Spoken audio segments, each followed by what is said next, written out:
ইসলামী দলগুলোর মাথায় যেন কেউ কাঁঠাল না ভাঙতে পারে সেজন্য সতর্ক থাকতে হবে বললেন জামায়াতে ইসলামীর আমির ডক্টর শফিকুর রহমান। তিনি বলেন, আগামী বাংলাদেশ তরুণদের হাতে তুলে দিতে চায় জামায়াত। রাজধানীর সোহরাওয়ার্দী উদ্যানে খেলাফত মজলিসের সাধারণ পরিষদের অধিবেশনে কথা বলেন জামায়াতে ইসলামীর আমির।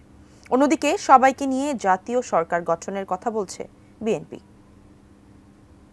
15.5 বছর তিলে তিলে যন্ত্রণা সহ্য করে আমরা বহু আন্দোলন করেছি, কিন্তু এই আন্দোলনের পরিসমাপ্তি আমরা ঘটাতে পারিনি। আমাদের সন্তানদের হাতে পরিসমাপ্তি হয়েছে। তাদেরকে ভালোবাসা জানাই, শ্রদ্ধা জানাই, স্যালিউট জানাই এবং আগামীর বাংলাদেশের চালিকা শক্তিটা তাদের হাতে তুলে দিয়ে আমরা তাদেরকে পিছন দিক থেকে সহযোগিতা করতে চাই, দোয়া করতে চাই। তারা এই দেশকে সামনে এগিয়ে নেবে ইনশাআল্লাহ। বিএনপি সহ অনেক রাজনৈতিক দল আছে, আমাদের মতের অনেক পার্থক্য আছে।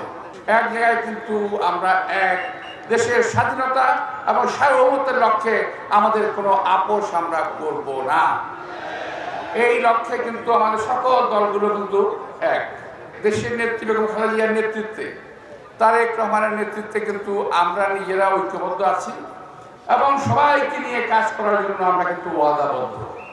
আমাদের যে ৩১ দফা দাবি, যে দাবিগুলো আমরা প্রণয়ন করেছি তার মধ্যে কিন্তু স্পষ্ট আছে যে ইলেকশন নির্বাচনের পরে ইনশাআল্লাহ আমরা সবাইকে নিয়ে একটা জাতীয় সরকার গঠন করব।